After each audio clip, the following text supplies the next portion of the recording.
Je tenais à revenir aujourd'hui sur ce piquet de grève pour vous renouveler notre solidarité, vous dire ce que nous avons déjà entrepris depuis notre rencontre de la semaine dernière et vous dire une nouvelle fois que pour nous, responsables politiques, parlementaires de la France insoumise, c'est une fierté mais d'abord un devoir que de nous tenir à vos côtés et de vous soutenir dans cette lutte. Cela a été rappelé, c'est une lutte des travailleurs dans leur ensemble. Alors bien sûr, l'adversaire sans cesse, comme il l'a toujours fait et comme il le fera toujours, cherche à diviser les travailleurs dans ce pays. Car nous savons que face à ceux que nous combattons, ceux qui ont tout, il y a ce poison de la division selon les situations, sans papier ou avec papier, selon la couleur de peau, parfois selon la religion. Tout est fait pour que la convergence nécessaire pour affronter l'adversaire et reconquérir nos droits ne puisse pas se faire. C'est en cela que cette lutte est exemplaire. En ce moment, nous sommes particulièrement inquiets de l'ambiance que nous voyons dans ce pays, spécialement c'est le cas à l'Assemblée nationale, où chaque jour un peu plus, où chaque semaine un peu plus, nous voyons se construire une alliance objective, tout au moins dans le vocabulaire qui est employé, qui va de l'extrême droite jusqu'au cœur de la Macronie, où les termes jadis réservés aux fascistes sont désormais employés. Et Madame Borne, à qui M. Macron a renouvelé sa confiance, a trouvé un terme. Elle a chassé ceux qui luttent et qui tiennent bon, parfois seuls contre tous, de ce qu'elle appelle l'arc républicain. Eh bien nous nous interrogeons. Il n'y a pas de république dans leur arc républicain, il n'y a qu'un arc réactionnaire. C'est cela que nous voyons qui est en train de se monter dans ce pays. Et à la fin, mes camarades, mes amis, il n'y aura que deux côtés à la barricade. Et nous savons de quel côté nous sommes, et nous savons que nous sommes du bon côté.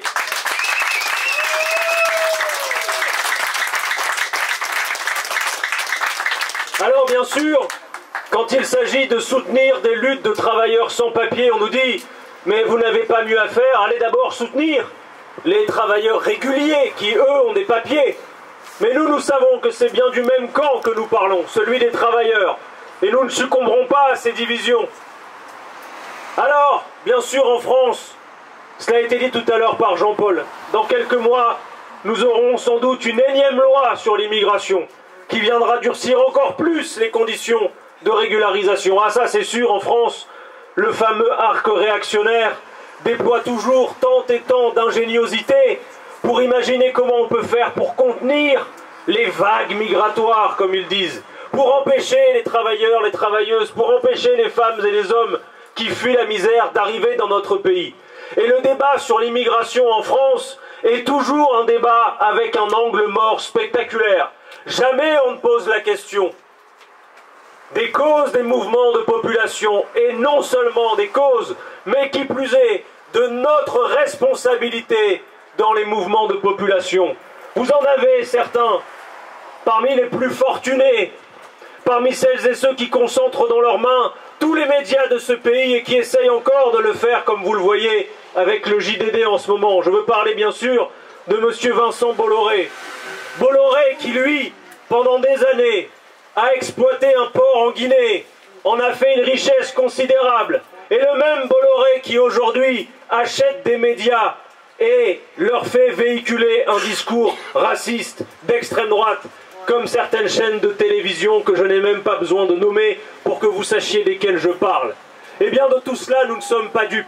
Oui, les mouvements de population ont des causes profondes dont nous sommes bien souvent les responsables.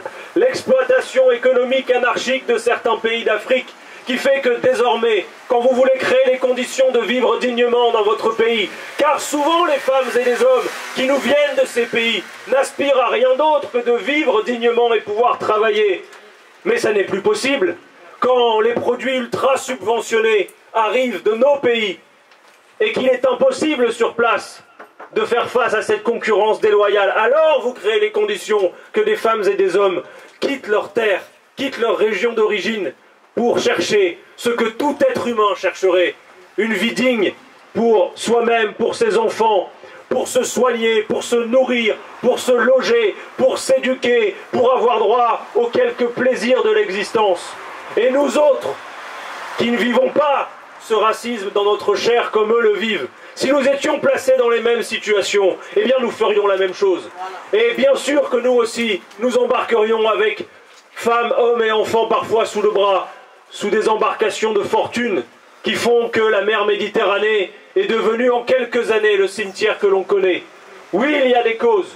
Oui, il y a des causes dans les conflits internationaux, les guerres, dans lesquelles la France, qui devrait jouer son rôle de grande puissance médiatrice, ne le joue pas, qui explique les mouvements de population. Et bien sûr, je pourrais rajouter, car tous les scientifiques s'accordent à le dire, le changement climatique ne connaît pas de frontières, et ce sont ceux qui contribuent le moins au changement climatique, les pays les plus pauvres, qui en subissent les premiers les conséquences, et les mouvements de population liés à la crise climatique ne vont cesser d'exploser. Où est Madame Le Pen pour nous expliquer comment elle va faire pour lutter contre le changement climatique? Elle sera toujours là pour nous dire qu'il ne faut pas que les gens arrivent. Mais elle ne va jamais nous expliquer quelles solutions nous pourrions trouver pour que ces catastrophes n'arrivent pas. Où est M. Darmanin qui trouve Mme Le Pen trop molle pour affronter les problèmes à leur source, à leurs origines? Ils ne sont pas là.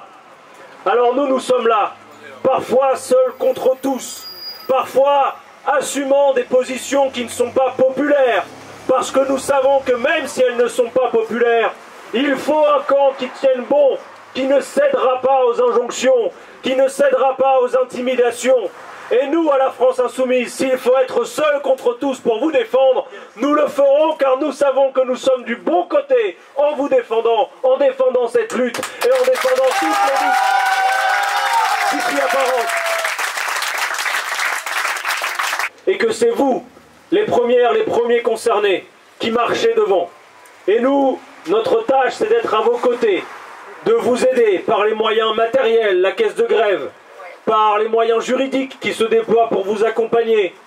Cette semaine, en votre nom à toutes et tous, et avec le concours de quelques camarades qui ont contribué à la rédaction de ces courriers, nous avons écrit au préfet Leclerc et à M. Darmanin pour leur exposer la situation d'ici à Saint-André et exiger séance tenante et sans délai, parce que c'est la moindre des réparations pour ce qui a été commis, la régularisation immédiate de toutes les femmes et les hommes qui travaillent ici à Saint-André. Mes amis, ceux qui vivent sont ceux qui luttent, et vous êtes bien la démonstration de cette vitalité. Courage et force à vous.